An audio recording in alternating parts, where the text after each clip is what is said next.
So we have some more secret audio of Melania. This time she's talking about the border. This should be interesting.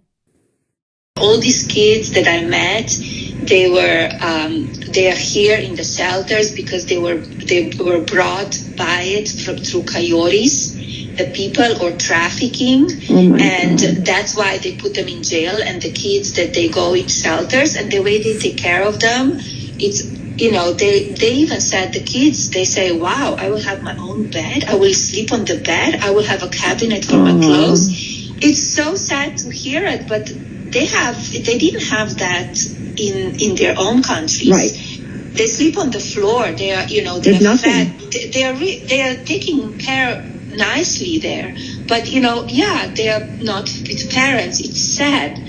But when they come here alone or with coyotes or illegally, you need to do something. Right. And a lot of like moms and kids, they are taught how to do it. They go over and they say like, oh, we will be killed by gang member. We will be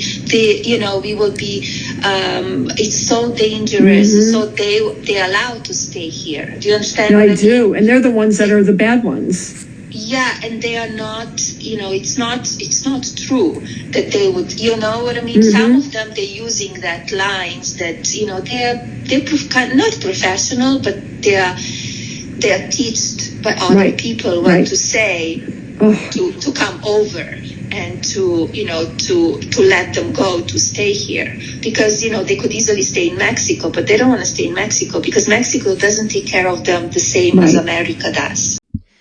All right, so there's a lot to say about this. The main thing that I'm going to object to is when she says, hey, the kids are told what to say to be allowed to stay in the U.S. And she's framing this as if it's some sort of like a nefarious thing, like, oh, our authorities are being tricked into allowing these kids to stay here because the kids are coached to know how to say the right thing to be viewed as a refugee and not an undocumented immigrant. Now, here's the thing. Almost nobody who comes here isn't incredibly desperate, and that's why they're coming here. Like, yes, are there a handful of people who shouldn't be allowed in for any of a variety of reasons, including maybe violent criminal record or something? Sure, of course. But yeah, if you have a kid who's here, the backstory as to how the kid got here is guaranteed to be heartbreaking. It's guaranteed to be a mother and father, or maybe just a mother, or maybe just a father, who sees zero hope, zero economic opportunity for the kid. They know that they live in a place that's ravaged by gang violence, for example, tied to the drug war, for example, and they're like, I have to try to give my kid a better life. Nobody really wants to leave everything they've ever known. Nobody wants to do that. You only do that as a matter of necessity. And so they feel like it's a necessity. So even if you grant them, like, oh, maybe they're taught to say certain key words that allows them to stay here, that doesn't mean that the backstory wasn't terrifying and doesn't merit that they should be able to have a way out of the hell that they were living in. So I do sense a certain lack of empathy, inability to put yourself in their shoes. What should we do? What should we do when you have kids who show up here or adults who show up here who are like, yeah, if I stay there, I'll never make enough money to survive, or I'll be killed by a gang member. What do you say? What do you do in a situation like that? Now, perhaps I'm slightly more conservative than some people who are watching this, in the sense that I would say any nation has the right to have a border and to have a process to get in. I have no problem with that whatsoever. But I would argue it has to be humane. It can't be, this ridiculous far-right idea. Law and order means kicking out kids who desperately need our help. Okay, then you're an idiot, and you're also incredibly fearful.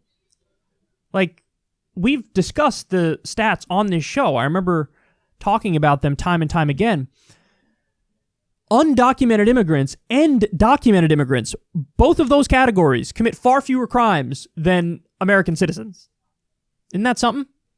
So even if you buy into the right-wing like hierarchy of who should be allowed and who shouldn't be allowed, they should be very, very pro-immigration because they're some of the most productive members of society in the traditional conception of productivity. So, but it's not that. It's always like, she seems to be sort of upset that we allow for a lot of this to happen. And she acts like, oh, they're treated so well. I mean, if your bar is they get a bed, that's treated well. I guess you could say they're treated well, but we know about the scandals that just broke not too long ago about what's going on at the border. We know that the ICE detention facilities, there's a court case going on right now where they're accused of using people for slave labor. That's a court case happening right now. There's accusations that ICE is doing slave labor at the border. Then, of course, Customs and Border Protection and the story about the unnecessary medical procedures that were going on, which super sketchy and questionable. The idea that it's like we're some sort of human rights haven and we treat them so well, and the undertone is like we shouldn't even do that. Yeah, I disagree. If you don't want people coming into this country, this is the most important point, even if you've disagreed with everything I've said up until this point, if you don't want them coming to the country, okay, tell your husband to end the drug war, Melania. Because it really is the case that the drug war has led to a lot of people fleeing their respective countries south of the U.S. border. Whether it's people, El Salvador, Mexico, wherever. A lot of these places are effectively narco states. And so if you want to end, this thing that they view as a perpetual problem, well, you want to make it so that those countries are a place where somebody would want to live. And the first thing you do is you offer people a sort of stability, security, protection that any normal person would want. And by ending the drug war, you're moving in that direction. Because, of course, when you legalize, tax, and regulate drugs, you put the black market businesses, the cartels, out of business. Because they can't compete with legal companies where they can have a better product and sell it for less. So, I mean, that's really the answer here is people people love to talk about the issue of immigration, but they don't really love discussing the underlying issues which leads to an immigration crisis. It's just viewed as like, how do we deal with it as is? Well, if you address the root, maybe the problem wouldn't be as is. You'd have a very different circumstance. So, I don't know. Those are my thoughts on it. Melania oftentimes in some ways gets a little too much credit. She secretly kind of agrees a lot with her husband on most of these political issues, and every now and then you get a hint that that's exactly what it is.